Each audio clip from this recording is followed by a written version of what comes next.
Hey guys, welcome to our YouTube channel MBA Pathshala. मेरे YouTube channel MBA पाठशाला पर आप सभी लोगों का स्वागत है। और एक बहुत ही अमेजिंग टॉपिक जिसके क्वेश्चन हर एग्जाम में आ रहे होते हैं, आज हम लोग उसकी स्टार्टिंग करने वाले हैं।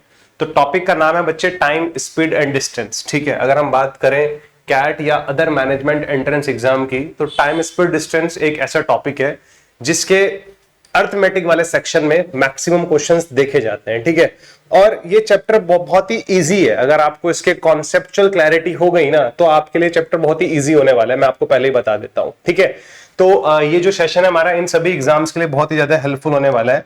अगर आप लोग CAT, XAT, IIFT, SNAP, NMAT, TISS, CMAT, CET, IPMAT, CLAT, campus placement exam या किसी भी एप्टीट्यूड एग्जाम की तैयारी कर रहे हैं, तो आप लोगों के लिए ये पूरा का पूरा सीरीज टाइम, स्पीड, डिस्टेंस का बहुत ही इंपॉर्टेंट होने वाला है। टाइम, स्पीड, डिस्टेंस के सारे सेशंस आप लोगों को इस वीडियो के डिस्क्रिप्शन में जो टाइम, स्पीड, डिस्टेंस की प्लेलिस्ट है वहां पर मिल जाएंगे। और तो और बच्चे, जो मैंने और भी सारे टॉपिक्स कवर किए हैं, already covered percentages, averages, mixture, allegations and number system, ये सारे सेशंस जिनके मतलब इनकी पूरी प्लेलिस्ट, हर टॉपिक की प्लेलिस्ट आप लोगों को इस वीडियो के डिस्क्रिप्शन में मिल जाएगी। ठीक है, तो अगर आपको कोई भी टॉपिक कंप्लीट करना है, just subscribe my YouTube channel MBA Pathshala and join our Telegram channel MBA Pathshala. सारे अपडेट्स आप लोगों को यहीं पर मिलने वाले हैं। ठीक है, यूट्यूब चैनल को सब्सक्राइब कर लेना। ठीक है, और वीडियो को लाइक और शेयर करना मत भूलना। ठीक है बच्चे, टाइम, स्पीड, डिस्टेंस हम लोग बचपन से जानते हैं। देखो, हमें कुछ चीजें बहुत अच्छी तरह से पता है। अगर मैं आप लोगों को बताऊं तो देखो, कुछ चीजें हमें बहुत अच्छी तरह पता है। आप लोगों को पता होगा जो टाइम होता है वो किसके बराबर होता है, डिस्टेंस अपॉन स्पीड के। ये हमारे पास एक एवरग्रीन फॉर्मूला है। ठीक है, मतलब बचपन से हम लोगों को यही तो फॉर्मूला पता था, और कुछ तो हम लोगों को पता ही नहीं था। अगर मैं स्पीड को उधर ले आऊंगा तो डिस्टेंस किसके बराबर हो जाएगा, स्पीड इंटू टाइम के बराबर हो जाएगा। और अगर मुझे स्पीड निकालना है तो किसके बराबर हो जाएगा, डिस्टेंस अपॉन टाइम के। तो एक फॉर्मूले से हम लोगों ने बाकी दोनों चीजें क्या कर ली, डिराइव कर ली, है ना। ये वाली चीज और ये वाली चीज ऊपर वाले फॉर्मूले से आ गई। क्या आप लोगों को इतनी कहानी क्लियर है? बिल्कुल क्लियर होगी। ठीक है, अच्छा, बेसिकली अगर मैं आप लोगों को बताऊं, जो हमारे पास टाइम की यूनिट होती है, देखो कुछ बेसिक चीजें हैं। जो टाइम की यूनिट होती है वो क्या होती है, सेकंड्स होती है, आवर्स होते हैं। ठीक है, डिस्टेंस की जो यूनिट होती है, वो क्या होती है, मीटर होती है, किलोमीटर होती है। ठीक है, फिर हमारे पास स्पीड क्या होता है, अगर आप लोग फॉर्मूले में भी देख पा रहे होंगे, स्पीड बराबर होता है डिस्टेंस बाय टाइम। डिस्टेंस की यूनिट कितनी है, मीटर, और अगर ये मीटर है, ये सेकंड है, तो स्पीड की यूनिट बन जाती है मीटर पर सेकंड। और अगर ये किलोमीटर है, ये आर है, तो स्पीड की यूनिट कितना हो जाती है, किलोमीटर पर आर। तो मुझे नहीं लग रहा कि इन बेसिक चीजों में आपको कोई भी प्रॉब्लम होगी। बचपन से आप लोग ये चीजें पढ़ते हुए आ रहे हैं, क्लास 6, 7, 8 से हम लोगों ने चीजें पढ़नी शुरू कर दी थी। ठीक है बच्चे, एक सबसे इंपॉर्टेंट पॉइंट इसमें क्या आ रहा होता है, अगर आप लोगों को स्पीड को कन्वर्ट करना है। ठीक है, जैसे अगर मैं बोलता हूं मुझे यार मीटर पर सेकंड अगर स्पीड हमें दी हुई है, और मीटर पर सेकंड स्पीड को हम लोगों को किलोमीटर पर आवर में कन्वर्ट करना है, तो हमें किससे मल्टीप्लाई करना होता है। अगर हम मीटर पर सेकंड से किलोमीटर पर आवर में कन्वर्ट कर रहे हैं, तो हमें उस नंबर को 18/5 से मल्टीप्लाई करना पड़ेगा। दूसरी चीज, किलोमीटर पर आवर को अगर आप लोग मीटर पर सेकंड में कन्वर्ट कर रहे हैं, किलोमीटर पर आवर को अगर आप मीटर पर सेकंड में कन्वर्ट कर रहे हैं, तो you have to multiply the number by 5/18। यहां तक की बात आप लोगों को क्लियर है क्या? यहां तक की बात आप लोगों को क्लियर है? ठीक है, फॉर एग्जाम्पल, अगर किसने मुझे बोला यार उदित स्पीड जो है वो 20 मीटर पर सेकंड है, स्पीड 20 मीटर पर सेकंड है, तो बताओ ये 20 मीटर पर सेकंड किलोमीटर पर आवर में कितना होगा। बच्चे, जस्ट मल्टीप्लाई 20/18/5। इसको इससे मल्टीप्लाई करेंगे, कितना आ जाएगा, 72 किलोमीटर पर आवर आ जाएगा। ये मैंने बताया आप लोगों को। अगर कोई भी स्पीड मीटर पर सेकंड में दे रखी है, तो उसको किलोमीटर पर आवर में कन्वर्ट करने का सीधा तरीका क्या है, जस्ट मल्टीप्लाइड बाय 18/5। और अगर कोई स्पीड हमें किलोमीटर पर आवर में दे रखी है, उसको आपको मीटर पर सेकंड में कन्वर्ट करना है, तो जस्ट मल्टीप्लाई बाय 5/18। मुझे लगता है यहां तक की बातें आप लोगों को बहुत अच्छी तरह क्लियरली समझ में आने लग रही होंगी। ठीक है बच्चे, चलो, तो ये हमारे कुछ बेसिक चीजें थी। हमें फॉर्मूला पता होना चाहिए, हाँ भाई टाइम क्या होता है, डिस्टेंस अपॉन स्पीड होता है। ठीक है, डिस्टेंस क्या होता है, स्पीड टू टाइम होता है, स्पीड क्या होती है, डिस्टेंस बाय टाइम होता है। तो अगर हमें ये सारी चीजें पता है और हमें ये पता है कि स्पीड को कन्वर्ट कैसे किया जाता है, तो हमारे लिए चैप्टर बड़ा इजी हो गया। ये बेसिक चीजें थी, हम लोगों को बचपन से पता है। अब देखो, मैं अगर बात करता हूं, जितना मेरी रिसर्च कहती है, मेरा एनालिसिस बोलता है, टाइम, स्पीड, डिस्टेंस में कौन कौन सी चीजें हैं जो हमें कवर करने वाली हैं, मैं क्या क्या कवर कराने वाला हूं आप लोगों को। सबसे पहले मैं आप लोगों को बताऊंगा डिस्टेंस कांस्टेंट। डिस्टेंस कांस्टेंट, ठीक है, डिस्टेंस कांस्टेंट वाले क्वेश्चंस कराऊंगा जिनमें डिस्टेंस कांस्टेंट होती है। फिर दूसरा मैं आप लोगों को कराऊंगा जब हमारे पास टाइम कांस्टेंट होता है। टाइम कांस्टेंट होता है, अगर मैं बात करता हूं टाइप ऑफ क्वेश्चंस की, तो मेरे 90% क्वेश्चंस इन दोनों टाइप से कवर हो जाते हैं। क्वेश्चंस में या तो डिस्टेंस कांस्टेंट होता है या टाइम कांस्टेंट होता है। फिर तीसरा मैं आप लोगों को बताऊंगा एवरेज स्पीड के बारे में। एवरेज स्पीड क्या होता है, ठीक है, एवरेज स्पीड भी मैं आप लोगों को पढ़ाऊंगा। फिर मैं आप लोगों को शॉर्टकट्स बताऊंगा। कुछ स्पेशल क्वेश्चंस होते हैं, स्पेशल क्वेश्चंस के शॉर्टकट मेरे पास हैं कि हम उनको बड़ी जल्दी कैसे करते हैं, ठीक है। और मतलब मजे की बात यह है, इन शॉर्टकट्स पे एग्जाम में कंटिन्यूसली क्वेश्चंस आ रहे हैं, तो ये शॉर्टकट्स हमारे लिए पढ़ना बहुत इंपॉर्टेंट हो जाता है। डोंट वरी, मैं पूरा प्रूफ करूंगा कि वो शॉर्टकट आया कैसे है। कोई ऐसी मतलब सीधा शॉर्टकट नहीं बताऊंगा, पहले उसको प्रूफ करूंगा कि नॉर्मल बच्चा उसको कैसे करना होता है और हमें सीधा शॉर्टकट कैसे अप्लाई करना है, ठीक है। फिर हम लोग इसके बाद बच्चे पढ़ेंगे, आपको पता है बोट एंड स्ट्रीम हमारा एक टॉपिक होता है, ठीक है, बोट एंड स्ट्रीम हम लोग कवर करेंगे। फिर आप लोगों को पता होगा लीनियर ट्रैक के क्वेश्चंस आते हैं एग्जाम में। लीनियर ट्रैक हुआ, सर्कुलर ट्रैक हुआ, इनके क्वेश्चंस, ठीक है, लीनियर ट्रैक और सर्कुलर ट्रैक। तो ये सारे क्वेश्चन, सारे चीजें हम लोगों को कवर करनी है टाइम स्पीड डिस्टेंस में, ठीक है। But the main thing is, मतलब जहां से आपके मैक्सिमम क्वेश्चन सोल्व होंगे वो ये दोनों चीजें हैं। अगर आपको ये दोनों चीजें समझ में आ गई ना, तो पहली बात तो जो आपने बचपन से पढ़ा हुआ है ना, वो आपने बहुत अलग तरीके से पढ़ा हुआ है। वो आपको तब मार्क्स मिलते थे जब आप पूरा सॉल्व करते थे, और आज की डेट में आपको तब मार्क्स मिलेंगे जब आप सही आंसर मार्क करोगे। वहां पर हमारे सॉल्व करने के मार्क्स भी होते थे, पता है आप लोगों को, सॉल्व करने के, कि बच्चे ने कैसे सॉल्व किया है, क्या लिखा है, रीजन क्या दिया है, फॉर्मूला सही लिखा है क्या। अभी हमारे पास क्या आते हैं, मल्टीपल चॉइस क्वेश्चंस आते हैं, हमें सीधा आंसर टिक करना, आगे बढ़ना है, कोई हमसे पूरा सॉल्यूशन नहीं मांग रहा। तो इसलिए हमारी अप्रोचेस बदल जाती हैं, इसलिए हम लोग कॉम्पिटिटिव मैथ्स जब पढ़ रहे होते हैं, इसको सॉल्व करने के तरीके अलग होते हैं। तो ये दोनों चीजें अगर आपने ढंग से कवर कर ली ना, आप ये मान लेना आपने 90% काम कर लिया। एवरेज स्पीड का अपना फॉर्मूला है, total distance upon total time. ये शॉर्टकट्स 3-4 तरह के क्वेश्चंस हैं, उन शॉर्टकट पे बेस्ड आते हैं। Boat and stream is also dependent on these concepts, ठीक है। बोट एंड स्ट्रीम के क्वेश्चंस भी इन्हीं कॉन्सेप्ट पे बेस्ड है, लीनियर ट्रैक पूरा इसी पे बेस्ड है। तो मतलब ये बहुत ही चीजें हमारे लिए आसान हो जाएंगी अगर मैं आप लोगों को बताऊं तो, ठीक है, अगर आप लोगों ने ये हमारे पास समझ लिया तो, ठीक है। चलो अब जरा आगे बढ़ो। सबसे पहले डिस्टेंस कांस्टेंट को समझने की कोशिश करते हैं कि भाई डिस्टेंस कांस्टेंट होता क्या है। डिस्टेंस कांस्टेंट होता क्या है, पहले इसको समझने की कोशिश करते हैं, ठीक है। देखो यार, सुनो मेरी बात ध्यान से। मान लो ये कोई एक स्पेसिफिक डिस्टेंस है, ये कोई एक स्पेसिफिक डिस्टेंस है, और यहां पर मतलब ये मान लो, चलो ठीक है, ये घर है और ये स्कूल है, ठीक है। यहां पर घर है, यहां पर ये स्कूल है, और दो भाई बहन है, ठीक है, दो भाई बहन है, राम, ठीक है, और राधा, राम और राधा, ठीक है। बात समझ में आ गई, ठीक है। अब राम और राधा घर से स्कूल जाते हैं, दोनों की चलने की स्पीड अलग अलग है। जब हमारी स्पीड अलग अलग होती है तभी तो टाइम कम लगेगा ना। मान लो अगर राम की स्पीड ज्यादा है तो राम कम टाइम में इस डिस्टेंस को ट्रेवल कर लेगा। बट एक चीज राम और राधा में कॉमन है, जो एक चीज है वो राम और राधा में कॉमन है, राम को भी इस पॉइंट से लेके इस पॉइंट तक पहुंचना है, राम को भी इस पॉइंट से लेके इस पॉइंट तक पहुंचना है, और राधा को भी इस पॉइंट से लेके इस पॉइंट तक पहुंचना है। तो राम के लिए भी और राधा के लिए भी एक चीज जो है वो कॉमन है, वो क्या है, डिस्टेंस कॉमन है। तो कभी भी अगर क्वेश्चन में डिस्टेंस सेम है, डिस्टेंस कांस्टेंट है, तो वो सारे क्वेश्चंस हमारे कौन सी कैटेगरी में आ जाते हैं, डिस्टेंस कांस्टेंट वाली कैटेगरी में आ जाते हैं।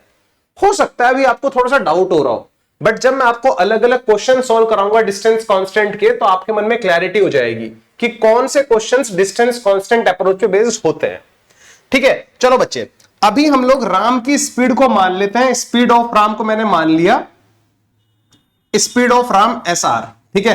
टाइम टेकन बाय राम कितना है, TR है, ठीक है।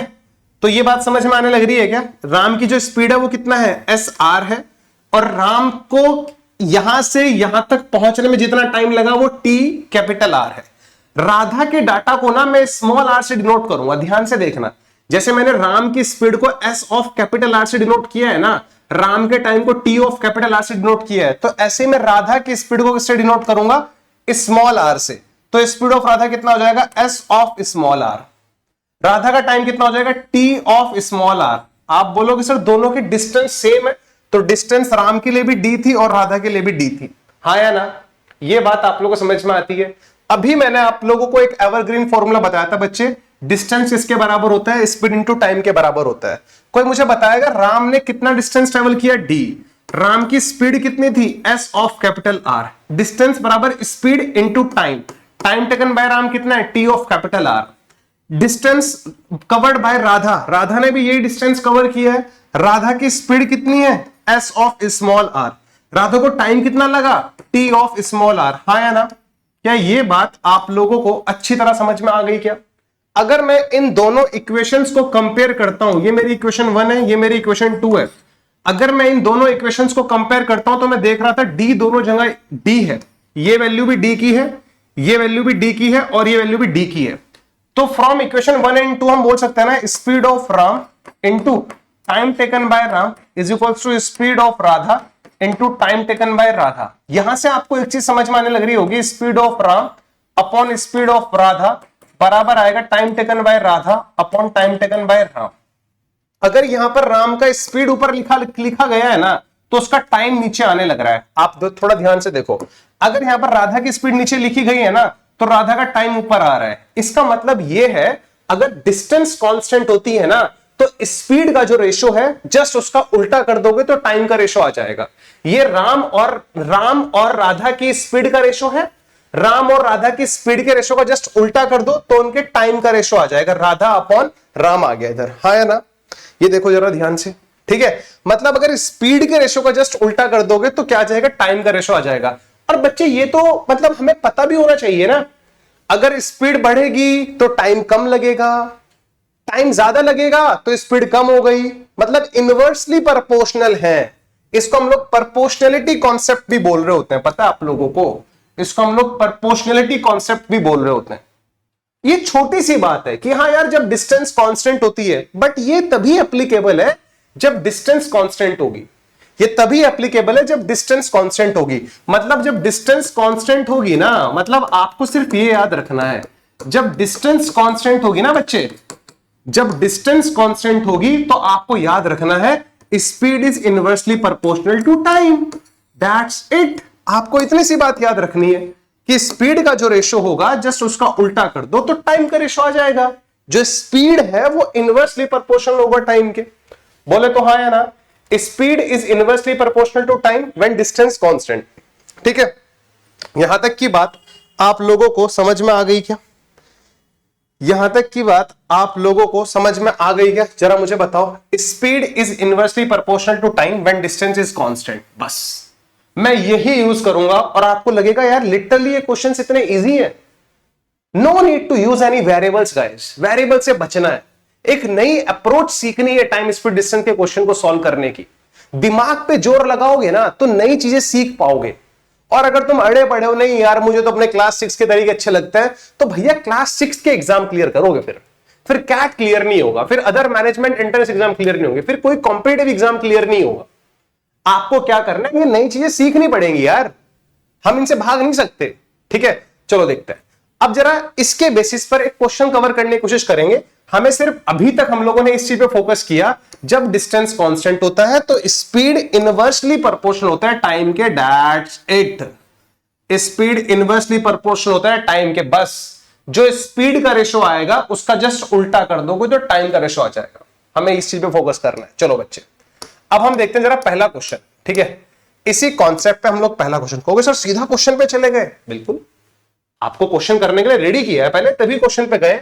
पहले क्वेश्चन रीड करते हैं, जरा देखो क्या बोल रहा है। Just read out this question. ठीक है, just read out this question और ये देखो कि आप इस क्वेश्चन को कैसे सॉल्व करोगे। A car running at 7/11 of its on speed, car अपनी स्पीड का 7/11 स्पीड से चल रही है, and reached a place in 22 hours, और वो किसी प्लेस पर 22 घंटे में पहुंच जाती है। How much time could be saved if the car would run at its on speed. क्या हमें कार का स्पीड पता है? नहीं पता, बट कार का जो अब स्पीड है वो कितना है? 7/11 ऑफ इट्स ऑन स्पीड। तो कार की जो अपनी स्पीड है ना उसको मैंने मान लिया s, मतलब ये उसका पुराना स्पीड था। अब उसका नया स्पीड कितना हो गया, car running at 7/11 of its on speed, तो उसका नया स्पीड कितना हो गया 7/11 ऑफ एस, हाँ या ना। ये पुराना स्पीड है, मतलब देख रहे हो ये पुराना स्पीड है और ये नया स्पीड है, हाँ या ना। बात समझ में आने लग रही है ना, यहां पे स्पीड की बात कर रहे हैं, समझ में आ रही है बात। ये पुराना स्पीड है, ये नया स्पीड है, इनका रेशो निकालना, जरा स्पीड का रेशो निकालो। जब आप स्पीड का रेशो निकालोगे तो एस से एस कट जाएगा, ये 11 इधर आ जाएगा, तो ओल्ड स्पीड और नई स्पीड का रेशो कितना आ गया 11/7, हाँ या ना। बताओ ना यार भाई, ओल्ड स्पीड और नई स्पीड का रेशो कितना आ गया 11/7। और ये बात हम लोग देख के भी बता सकते थे, कार की जो स्पीड है वो 7/11 हो गई, यानी कि अगर पहले 11 थी, क्योंकि 11 का 7/11 ही 7 होता है, 11 का 7/11 ही कितना होता है 7 होता है। यहां तक की बात आप लोगों को आई होप क्लियरली समझ में आ गई होगी। तो स्पीड का जो रेशो है ओल्ड अपॉन न्यू इज 11/7।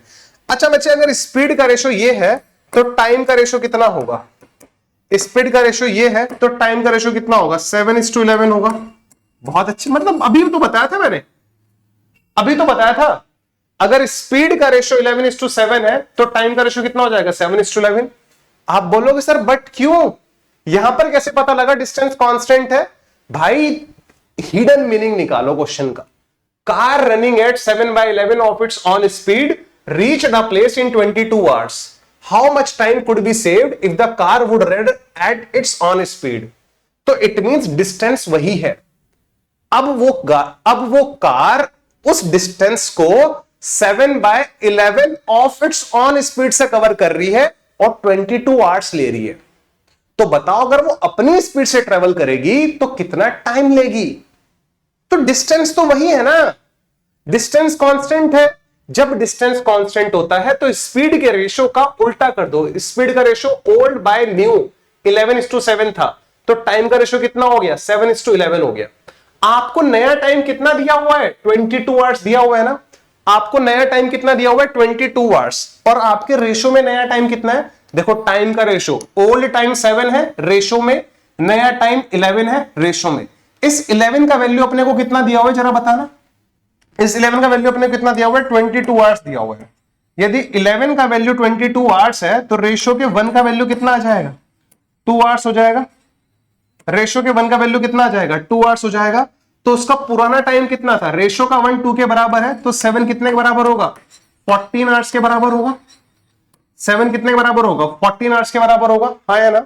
तो इट मींस अगर कार अपनी यूजुअल स्पीड से चलेगी ना तो उसको 14 आवर्स लगेंगे। ये कार का कौन सा टाइम है, ओल्ड टाइम, यानी कि पहले कार को 14 आवर्स लगते थे, अब कार की स्पीड एस से 7/11 एस हो गई। अगर आपको थोड़ा सा भी मैथ्स आता है ना तो आपको पता होगा ये 11/s जो है ना वो एस से कम होता है, एस से कम है। अगर स्पीड हमारी कम हुई है, अगर हमारी स्पीड कम हुई है तो हमें टाइम क्या लगेगा ज्यादा लगेगा, इसलिए टाइम हमें 7 से कितना लगा 11 लगा, टाइम हमारा ज्यादा लगा। इस 11 का वैल्यू हमें कितना दिया हुआ था, reach the place in 22 hours. 11 का वैल्यू कितना दिया हुआ है 22 आवर्स दिया हुआ है। यदि 11 का वैल्यू 22 आवर्स है तो 1 का वैल्यू कितना हुआ 2 आवर्स। यूनिटरी मेथड, रेशो का 11 22 आवर्स के बराबर है तो रेशो का 1 2 आवर्स के बराबर हुआ। तो उसने नया टाइम, हमारा पास पुराना टाइम पूछा, अगर वो अपनी ऑन स्पीड से चलती, अगर एस स्पीड से चलती तो उसको टाइम कितना लगता था 7, तो एस स्पीड से 7 टाइम लगता है, रेशो का 1 2 आवर्स के बराबर है, तो 7 का वैल्यू कितना होगा 14 आवर्स होगा। बात समझ में आ गई। तो यानी कि 1 का वैल्यू 2 है तो 7 का वैल्यू 14 आवर्स। अगर वो अपनी यूजुअल स्पीड से ट्रेवल करेगी जो कि उसकी स्पीड एस है तो उसको 14 आवर्स टाइम लगेगा। बच्चा आप समझो इन चीजों को, कितना इजी कॉन्सेप्ट है हमारे लिए, ठीक है। मतलब there is no need to use variables, मतलब पता नहीं लोग कैसे कैसे इन क्वेश्चंस को करते हैं, मुझे तो पता भी नहीं, ठीक है। कहते हैं मान लेते हैं पहले स्पीड s थी, अब स्पीड 7/11 s है, अब टाइम कितना लगता है 22 आवर्स लगते हैं। पहले मान लो t टाइम लगता था, फिर बोलते हैं देखो डिस्टेंस बराबर स्पीड इनटू टाइम होता है। पहले डिस्टेंस कितना था s, टाइम कितना लगता था t, ये पहले डिस्टेंस का वैल्यू है। अब स्पीड कितना है 7/11 s और टाइम कितना लगता है 22, ये अब डिस्टेंस है। कहते हैं ये भी डिस्टेंस है, ये भी डिस्टेंस है, दोनों को इक्वेट कर लो। कहते हैं s इंटू टी बराबर 7/11 s इंटू 22। ये ट्रेडिशनल अप्रोच है, ट्रेडिशनल अप्रोच है, ठीक है, पता है तुम्हें? हाँ, पता नहीं क्या क्या काट दिया मैंने तो, ठीक है। एस से एस कटा, यहां से टी का वैल्यू आ गया 7, टी का वैल्यू 7 आ गया। पहले टी टाइम लगता था तो पहले 7 आवर्स लगते थे, ठीक है। 7 इंटू 2 आएगा ना, 7 इंटू 2 14 आवर्स। तो ये ट्रेडिशनल वे था, ये ट्रेडिशनल वे है। बट शॉर्टकट क्या बोलता है? स्पीड का रेशो 11/7, तो टाइम का रेशो 7/11। 11 का वैल्यू 22 है, 1 का वैल्यू 2, 7 का वैल्यू 14। That's it. रेशो का प्रॉपर यूज, बहुत टाइम कम लगेगा। व्हाट आई वांट कि इनको भूल जाओ। क्वेश्चंस ऐसे सॉल्व हो सकते हैं बट करने नहीं है। हमें नई चीजें सीखनी है बच्चे, हमें नई चीजें सीखनी है, ठीक है। चलो, तो एक क्वेश्चन आप ट्राई करो, फिर मैं इस क्वेश्चन को नेक्स्ट क्लास में बताऊंगा। ये वाला क्वेश्चन आप ट्राई करो, और ट्राई करके इसका जो आंसर आ रहा है वो कमेंट सेक्शन में लिखो। बट द पॉइंट इज, आप लोग मेरे वाला मेथड यूज करो, रेशो वाले मेथड से करो। फिर हम लोग इस क्वेश्चन को नेक्स्ट वीडियो में सॉल्व करेंगे। तो अभी आपको करना क्या है, इस क्वेश्चन को सॉल्व करना है, ठीक है। जो भी आपका आंसर आता है कमेंट सेक्शन में लिखना है, फिर दूसरी क्लास में मैं इसको सॉल्व करूंगा, ठीक है। तो बच्चे, this is our first session of time speed distance. मैंने इसमें आपको यह बताया कि मैं कैसे टाइम स्पीड डिस्टेंस को कराने वाला हूं। बहुत ही अमेजिंग तरीके से कराने वाला हूं, बिल्कुल टेंशन लेने की जरूरत नहीं है। Do subscribe my YouTube channel and also share these sessions with your friends, ठीक है। फिर मिलते हैं नेक्स्ट वीडियो में, तब तक के लिए बाय बाय, टेक केयर। ये वाले क्वेश्चन का आंसर कमेंट सेक्शन में चाहिए मुझे, ठीक है बच्चे। Yes, thank you, bye bye.